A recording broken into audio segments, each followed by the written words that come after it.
तो ये जो भक्ति का अंक है, इसको अलग चैप्टर में भक्त प्रभुपाद ने डाला है। यहाँ से एक नेक्स्ट सीक्वेंस चालू होता है, शास्त्र श्रवण। यहाँ से हम लोग आज देखेंगे। पढ़िए किशोर प्रभु जी, शास्त्र श्रवण। हरे कृष्णा। सही भक्तों को दंडवत प्रणाम। शास्त्र श्रवण। श्रील रूप गोस्वामी के अनुसार जो ग्रंथ भक्ति मार्ग को प्रकाशित करे वह शास्त्र है। श्रील माधवाचार्य का वचन है कि रामायण, महाभारत, पुराण, उपनिषद, वेदांत सूत्र आदि ग्रंथ और इनके अनुगामी उधर जाइए वेदांत सूत्र आदि ग्रंथ और इनके अनुगामी अन्य सब ग्रंथ। हरे कृष्णा। कुछ आ रहा है। इनके अनुगामी अन्य सब ग्रंथ शास्त्र हैं। शास्त्र हैं। स्कंद पुराण में उल्लेख है, जो वैष्णव शास्त्रों का निरंतर पठन और श्रवण करते हैं वे मनुष्यों में धन्य हैं। निसंदेह भगवान श्री कृष्ण उनसे प्रसन्न होते हैं। वैष्णव शास्त्रों की घर में अर्चना करने वाले पापों से छूटकर देवताओं के वंदनीय बन जाते हैं। नारद जी से कहा गया है, हे नारद, जो मनुष्य वैष्णव शास्त्रों को लिखकर घर में रखता है उसके यहाँ साक्षात श्रीमन नारायण विराजते हैं।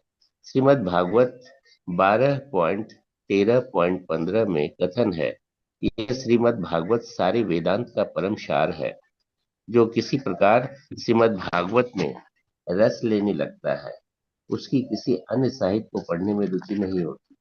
भाव यह है कि श्रीमद् भागवत के दिव्य रस से तृप्त हुआ भाग्यवान ग्राम्य वार्ता में रस नहीं ले सकता। हरे कृष्ण। हरे कृष्णा। तो देखिए, बहुत इम्पोर्टेंट है ये, और हम लोग प्रतिदिन ये कर भी रहे हैं। भक्ति का ये अंग, आप लोग जो प्रतिदिन भागवत का पाठ कर रहे हैं। तो रूप गोस्वामी बोलते हैं यहाँ पे, कि शास्त्र क्या होता है। तो शास्त्र के बारे में बतलाते हैं रूप गोस्वामी, अथ शास्त्रस्य, यानी 54वां अंग है भक्ति का। 64 अंग में से हम लोग 54वें पे आज पहुंच गए हैं।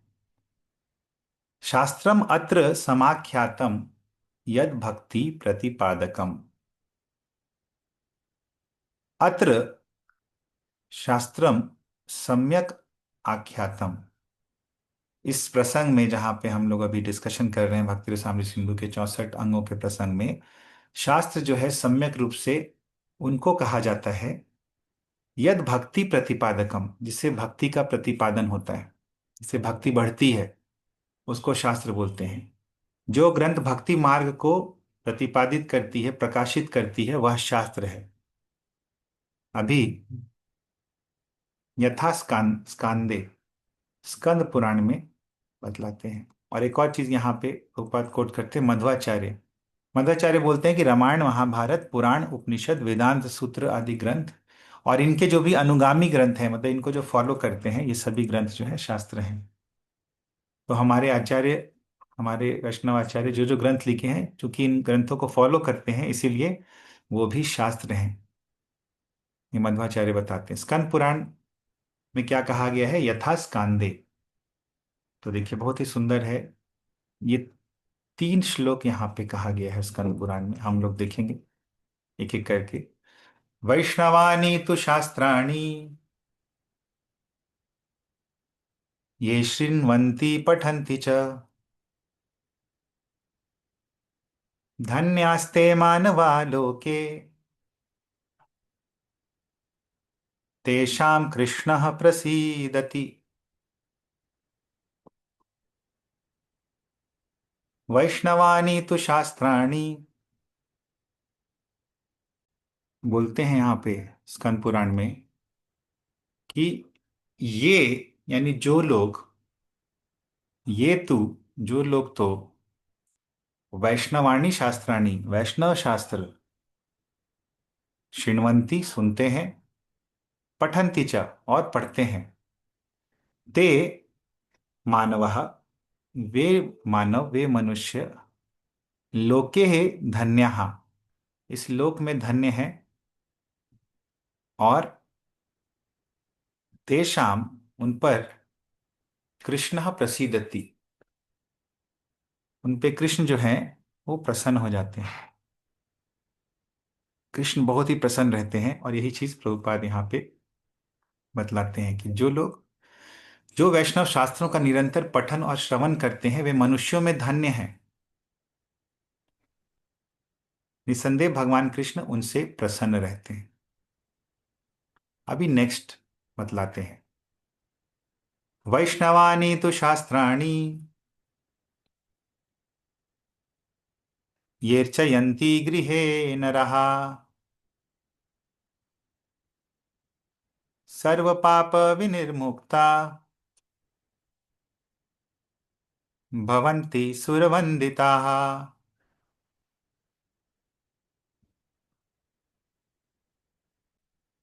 बताते हैं कि कैसे वैष्णव शास्त्र जो है, हमारे घर में जो वैष्णव शास्त्र हैं, जैसे भागवतम हो गया है कोई, उनका भी अर्चन या उनका पूजा जो है कितना महत्वपूर्ण है।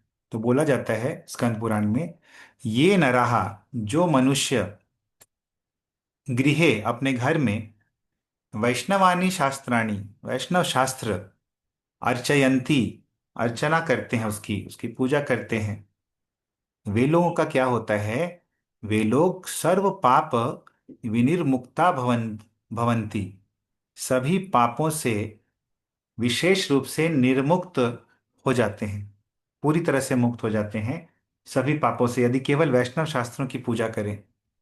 और सुर वंदिता भवंती, देवताओं के द्वारा भी वंदनीय बन जाते हैं। तो हमारे घर में जो भी ग्रंथ हैं, हम लोग भगवान की पूजा करते हैं, साथ में इन ग्रंथों की भी यदि पूजा कर लें तो हम लोग सभी पापों से मुक्त हो जाते हैं और देवता लोग के द्वारा भी वंदनीय हो जाते हैं। तो इतना महात्म्य है केवल शास्त्रों की पूजा करने का। इसीलिए प्रभुपाद यहाँ बोलते हैं वैष्णव शास्त्रों की घर में अर्चना करने वाले पापों से छूटकर देवताओं के भी वंदनीय बन जाते हैं। अभी आगे वाला श्लोक हम लोग देखेंगे। थोड़ा इसको छोटा कर देते लोग हैं। घर में तो ऐसा पूजा करके नहीं करते हैं यूजुअली, पता नहीं। नहीं, जैसे कि भागवत जो अगर घर में रखा रहता है तो उसका पूजा कर सकते हैं, करना चाहिए एक्चुअली। जैसे आप भगवान की पूजा करते हैं, करेगा अलमारी में? हाँ, अलमारी में ही दीपक दिखा सकते हैं, अगरबत्ती दिखा सकते हैं। जैसे भगवान का पूजा करते हैं, साथ साथ में अगर बगल में है तो उसका भी पूजा कर सकते हैं, या ऐसे। प्रभु जी, लाल कपड़ा में रामायण और भागवत गीता पहले रख के पूजा करते थे ना मंदिर में, वैसा ही जो हाँ, लाल पहले कपड़ा में होता था। नहीं भी रखें, अगर ऐसे भी पूजा कर लें तो भी कोई दिक्कत नहीं है। उसको कपड़ा में ही रहता है, पढ़ते नहीं है, वो भी बात है। हाँ चलिए, वो डाइवर्जन हो जाएगा अभी। पूजा कर सकते हैं, बस ये यहाँ पे बताया गया। अभी नेक्स्ट वाला श्लोक चलते हैं। तिष्ठते वैष्णवं शास्त्रम् लिखितं यस्य मंदिरे तत्र नारायणो देवः स्वयं वसति नारद।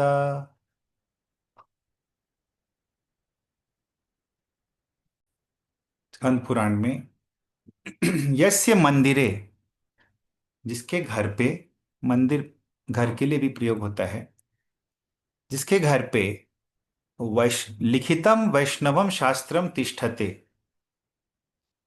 वैष्णव शास्त्र रहते हैं जिसके घर में, तत्र नारायण देव स्वयं वसति। हे नारद, वहां पे नारायण स्वयं वसति, स्वयं रहते हैं।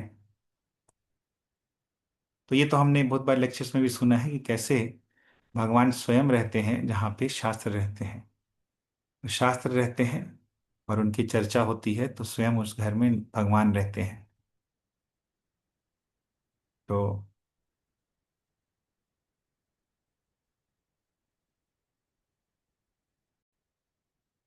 तथा श्री भागवते द्वादशे, श्रीमद् भागवत के द्वादश स्कंद में 12, 13, 15, उसमें भी ये कहा गया है, सर्व वेदांत सारम ही श्रीमद्भागवतम, श्री भागवतमीष्यते।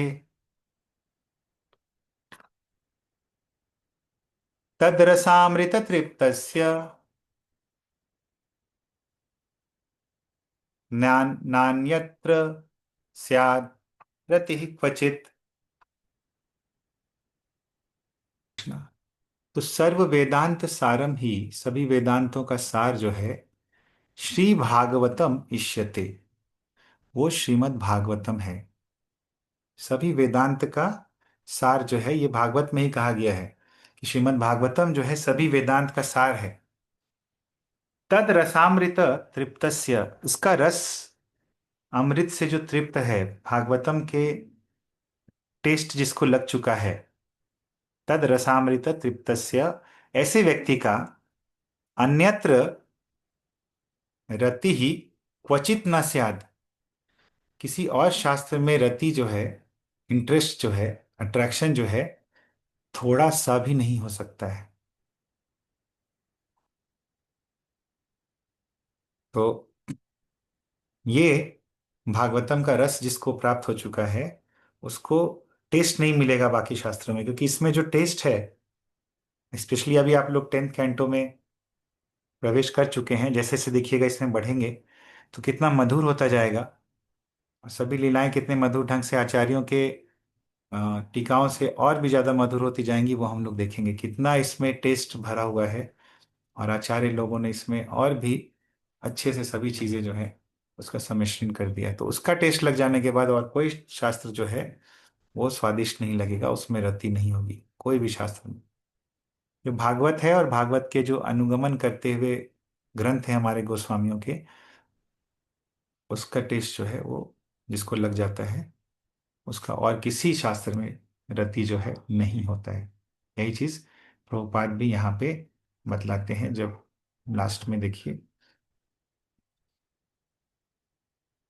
यह श्रीमद् भागवत सारे वेदांत का परम सार है। जो किसी प्रकार श्रीमद् भागवत में रस लेने लगता है, उसकी किसी अन्य साहित्य को पढ़ने में रुचि नहीं होती। भाव यह है कि श्रीमद् भागवत के दिव्य रस से तृप्त हुआ भाग्यवान ग्राम्य वार्ता में रस नहीं ले सकता। तो अन्य साहित्य जो मंडेन लिटरेचर्स होते हैं वहां के लिए स्पेशली प्रभुपाद बता रहे हैं ग्राम्य वार्ता, ग्राम्य वार्ता के संदर्भ में बताया, क्योंकि बहुत बार जो हमारे बाकी पुराण होते हैं उनमें भी कुछ कुछ श्लोक होते हैं, कॉन्टेक्स्ट होते हैं, कथाएं होती हैं जो लिंक्ड होती हैं भागवत से ही और उसी को सपोर्ट करती हैं। तो उसको यहाँ पे नहीं बतलाते हुए ग्राम्य वार्ता, ग्राम्य वार्ता मतलब जो मंडेन टॉक्स होते हैं, जो इधर उधर की बातें होती हैं, उसमें उसका दिलचस्पी नहीं होता है, इसीलिए ऐसे लोगों से वो अलग रहने लगता है। ऐसे लोगों का संग ज्यादा वो नहीं करता है। গ্রাম্য কথা না শুনিবে, গ্রাম্য বার্তা না কহিবে, ভালো না খাইবে আর ভালো না পড়িবে। हरे कृष्ण प्रभु जी। हरे कृष्णा माता जी। तो देखिए, ग्राम्य कथा ना सुनिबे, कि कभी ग्राम्य कथा मत सुनना, जो बाकी लोग इधर उधर की बातें करते हैं उसको मत सुनना। ग्राम्य वार्ता न कहिबे, और खुद भी इधर उधर की बातें मत करना, बेकार की बातें। भालो ना खाइबे आर भालो ना पोरीबे, बहुत ज्यादा ओपुलेंट मत खाना और बहुत ज्यादा अलंकार वाले वस्त्र मत पहनना। ये रघुनाथ दास गोस्वामी को बताते हैं, ताकि भक्ति में डिस्ट्रैक्शन ना हो। तो ये चीज यहाँ पे देखते हैं। तो चैप्टर नंबर 13 श्लोक संख्या 11। मयि चानन्य योगेन भक्तिर् अव्यभिचारिणी, विविक्त देश सेवित्वम् अरतिर्जन संसदि।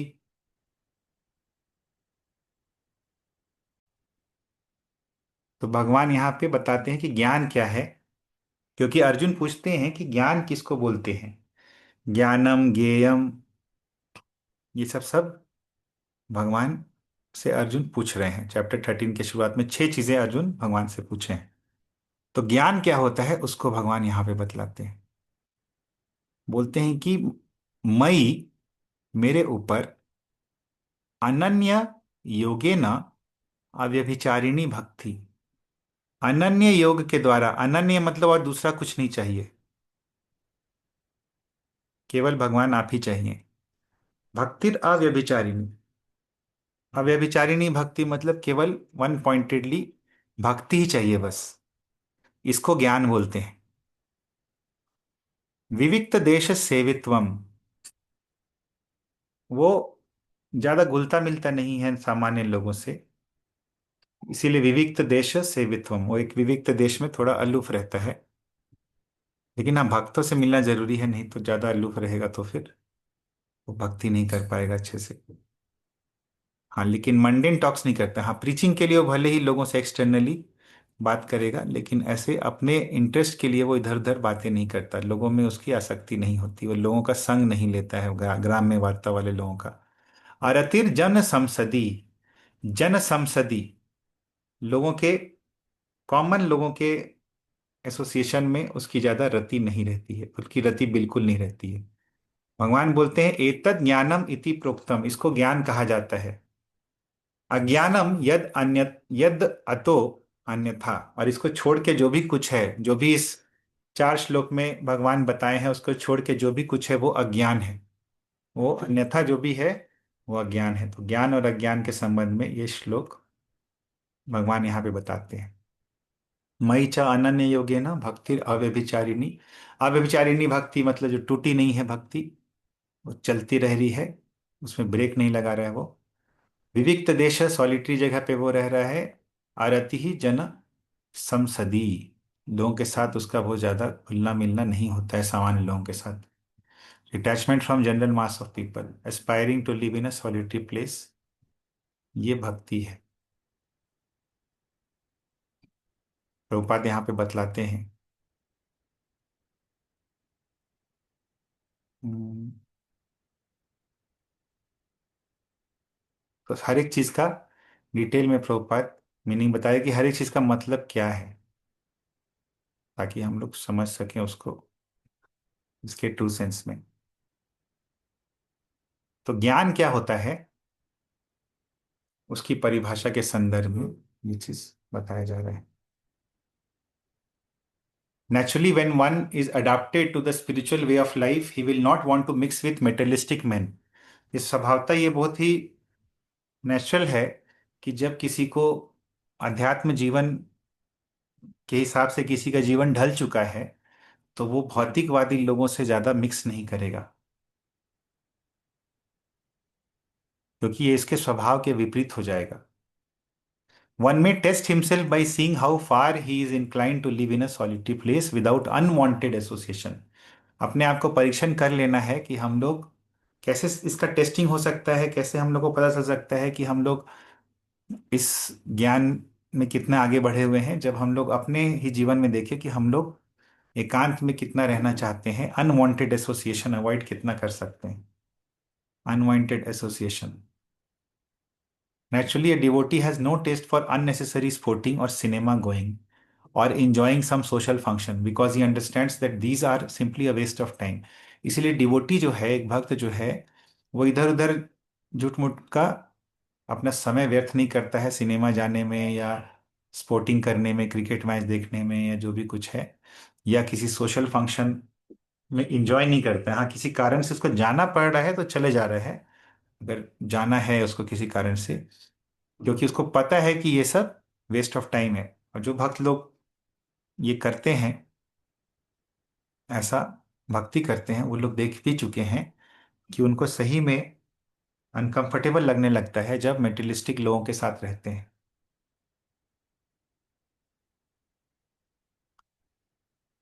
तो ये चीज है। लेकिन हाँ, इसका ये भी ध्यान रखना है कि भक्त लोग जहां भी संभव हो सके भक्त लोगों के साथ हम लोग को एसोसिएट करना है, क्योंकि उनके साथ एसोसिएट करेंगे तभी भक्ति में हम लोग को आनंद आएगा। नहीं तो हम लोग ज्यादा ना भक्तों के साथ एसोसिएट करेंगे ना मेटेरियलिस्टिक लोगों के साथ, तो करना ही नहीं है वैसे भी, लेकिन भक्तों के साथ भी एसोसिएट करना छोड़ देंगे तो धीरे धीरे हम लोग भक्ति भी छोड़ देंगे। तो भक्तों के साथ एसोसिएशन जो है बहुत ही जरूरी है। और अतिर जन संसदि का मतलब है अब भक्तों के साथ घुलना मिलना जो है वो अपने आप टेस्ट चला जाता है, ऑटोमेटिकली चला जाता है, फोर्स नहीं करना पड़ता है। ठीक है। श्रीमद् भागवतम स्कंद 1 अध्याय 5 श्लोक संख्या 10। नायद्वचश्चित्र पदम हरेर्यशो जगत पवित्रम प्रगृणीत करहिचित। तद्वायसं तीर्थमुशन्ति मानसा न यत्र हंसा निरमन्त्युशिक्षया न यद् न यद्वचः चित्रपदम हरेः यशः। यद्वचः जिस जिन शब्दों में हरेः यशः चित्रपदम न अस्ति, जिन शब्दों में हरि के यश से संबंधित चित्रपद, चित्रपद हमने देखा था सुंदर डेकोरेटिव पद श्लोक, जिन शब्दों में हरि के यश का गुणगान नहीं है। हरि के यश के गुणगान कैसे होते हैं? जगत पवित्रम, जगत को पवित्र करने वाले। प्रगृणीत करहिचित, जिन शब्दों में ऐसे गुणगान का उल्लेख नहीं है।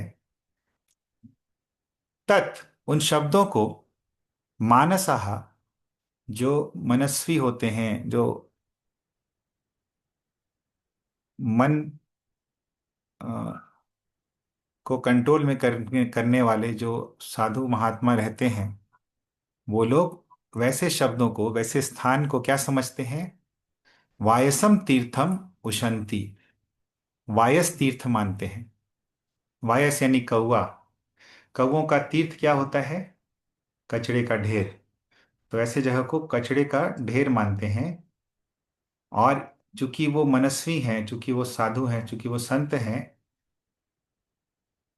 कौवे के तीर्थ में यानी कि कचड़े के ढेर में कभी हंस आपको दिखे हैं? नहीं दिखे हैं। न यत्र हंसः निरमन्ति, ऐसे स्थानों पे हंस जो हैं वो रमन नहीं करते हैं, आनंद नहीं लेते हैं। उसी क्षयः, उसी क्षयः मतलब वो भगवान के दिव्य धाम पे रहते हैं।